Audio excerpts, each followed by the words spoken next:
Right now at 11, a break-in at the Grotto as a priest comes face-to-face with a suspect. Plus, the bizarre complaint that shut down a Portland restaurant, why some say the city shouldn't be so subjective. But first, a family pleads for answers after an attempted robbery at a gas station ends with shots fired. Thanks for joining us. I'm David Molko. Sheriff's deputies in Clackamas County tell us they are still searching for the suspects after that attempted carjacking. Tonight, Catherine Cook spoke with the shooting victim and his sister. Catherine? David, the victim didn't want to speak on camera, but told me he feels lucky. He was shot in the hip, and the bullet, which is still lodged in his leg, missed every vital organ it could have hit. Investigators are still looking for tips on this case, and loved ones hope the public will step up and help. To actually shoot somebody, when you hear that gunshot, I couldn't imagine what they all were thinking. Nicole Dransfeld is thinking about her little brother, 22-year-old Ben Tibbetts. It was just before 1 a.m., February 8th. Ben and a buddy pulled into the 76 station on Sunnyside Road in Clackamas. By phone, Ben told us a group of guys approached them at gunpoint and demanded his keys. When he refused, Ben says one guy pistol whipped him, then shot him in the hip. It was the scariest thing to hear, ever. Before paramedics arrived, Ben says gas station employees wrapped a T-shirt around his wound to stop the bleeding.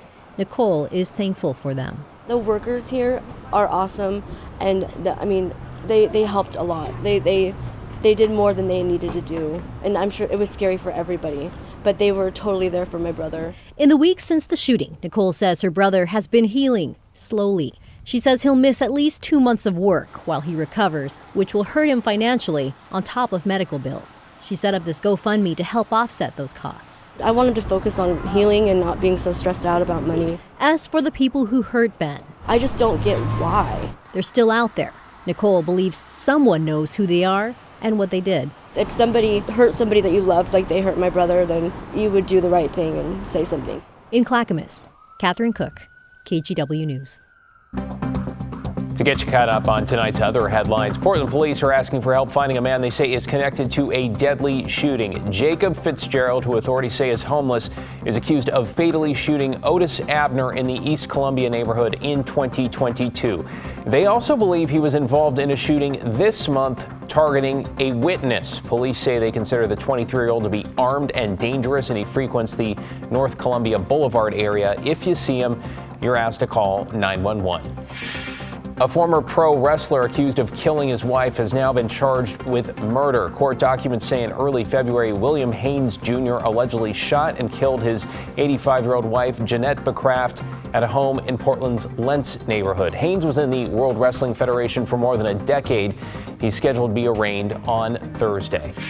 And a bill we reported on Tuesday to fund summer learning programs for K-12 students has now advanced out of a legislative subcommittee. Though, according to the Oregonian, funding has been slashed from $50 million down to $30. The programs would help kids in subjects like math, science, and reading, and comes as students in Oregon, according to test scores, have struggled to recover following the pandemic.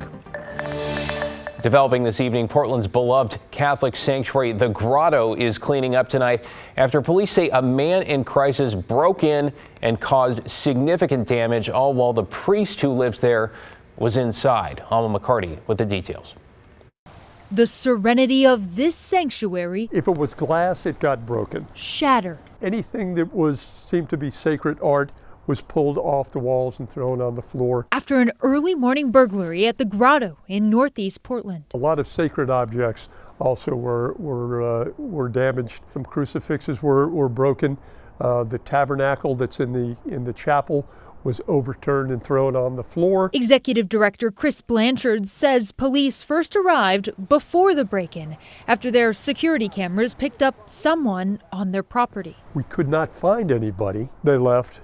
And then about not quite an hour later, Father Leo was alerted to the sound of the glass breaking and then somebody kicking in his door. I was trying to call 911. The guy knocked on my door, opened my door, and he pushed the door with his stick. I thought it was a gun. I was so scared at the time. Father Leo Humber lives here, along with 2 friars.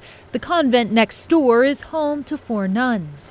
Wednesday morning's break-in, an alarming way to wake up. He looked at me and he said, "Who are you?" Then he moved out to another door and then he picked up a scissor with him. And I said, "Oh, this is gonna be dangerous." Father Leo says he ran out of the monastery as the suspect locked himself inside. Portland police responded and eventually arrested 57-year-old Paul Yauger on burglary and trespassing charges. I can only guess what the amount of damage is. I think the real damage is to the sanctity of this place and to the people who are friars welcome here.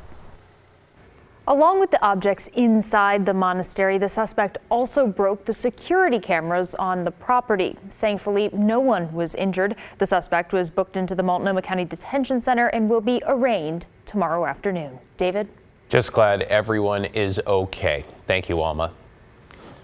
Tonight, Clark County investigators are on the lookout for more victims after a series of trailer thefts dating back a year. Detectives have recovered a total of 6 so far, but they say they believe 50 to 60 were stolen and then resold. Deputies arrested a suspect, 32-year-old Nicholas Edwards of Gresham, charging him with these thefts. They say he used these vehicles, a Dodge Ram pickup and a Chevy Tahoe, to steal utility trailers, mainly from folks in Washington, before reselling them in Oregon. If someone bought a trailer, especially if it was a no title, cash only kind of purchase of a utility or dump trailer, and when the person who showed up to drop it off had this Tahoe or had a Dodge Ram pickup truck, they would be interested in talking with them. The sheriff's office says Edwards sold trailers over Facebook Marketplace using aliases like Joshua James or Joshua Webb. Anyone who may have been impacted is encouraged to reach out to investigators. Well, a bit of a corporate shakeup for the Portland Timbers. The team has terminated its partnership with DeBella, a home improvement contractor in Hillsborough. DeBella was the team's new jersey sponsor and only had their logo on the kits for a single game before the Timbers dropped them. The move came after the Oregonian reported on court documents that claim DeBella's chief executive faces allegations of sexual harassment in the workplace. They surfaced in a court filing last Friday. We reached out to DeBella. We've not yet heard back. The Timbers said they learned of the allegation yesterday and quickly dropped DeBella as a sponsor. The Timbers, by the way, have faced similar issues of their own. The team fired several high-ranking executives after accusations they allowed a toxic workplace for women and mishandled sexual harassment claims among Portland Thorns players. New at 11, some good news for Blazers fans. Portland City Council unanimously voted tonight to approve a lease extension with MODA that will likely secure the team's future in the Rose City. The so-called bridge agreement will give the team a 5-year window to work out a new long-term deal with the city as its partner. The agreement also allows the team to move forward with plans to renovate both the arena and the Rose Quarter. You're watching KGW News, and straight ahead at 11 on this Wednesday, a big bump in the road for drivers already hit hard by a monster of a pothole. And the strange and anonymous complaint that appears to have forced a local restaurant to shut down.